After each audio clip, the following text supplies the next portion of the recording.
In the future, a new virus appeared, one that caused death the moment someone fell asleep. That day, they were at a party when someone suddenly collapsed off the couch. The man rushed over to check and found that the person was no longer breathing. He immediately began CPR while telling his friend to call for help, but the phone line was always busy. So he went to get help from others, only to find 2 more people had already died. Thinking it might be a gas leak, he quickly covered his nose and mouth with clothing and told his friend to leave the building. They brought the bodies to the hospital, but as soon as they entered, they saw many beds already covered with white sheets. After an exam, the nurse confirmed those people were dead too, but it wasn't time for the doctors to report in yet, so the bodies had to be left outside for now. That was when they noticed a father and daughter in the waiting area. The girl told her father to rest for a while, but just 15 minutes later, the old man began foaming at the mouth. The man tried calling out to him, but got no response. He pushed the daughter to get her attention, only to find her head fall limply to the side. They were both dead too. The nurse ran to find more help, but when she entered another room, she saw her co-workers, who had been taking a quick nap, no longer breathing. In less than an hour, over a dozen people were dead. She suspected poisoning, but no matter how many times they called the police or the CDC, the lines never connected. They planned to drive to the police station to report the outbreak,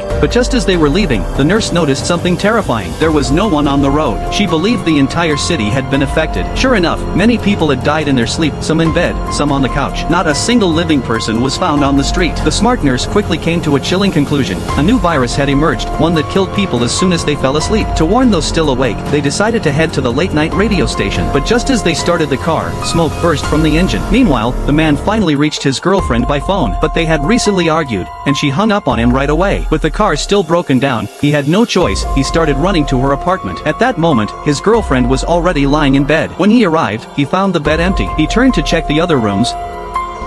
Meanwhile, the friend and the nurse had finished fixing the car and made it to the radio station, but it was too late. The host in the broadcast room had just taken a nap and was already dead. At the same time, the man's girlfriend finally woke up. He tried to explain everything, but she didn't believe him at all. She even picked up the phone to call the police and report him for breaking into her home, but once again, the line was busy. Just then, the radio suddenly turned on.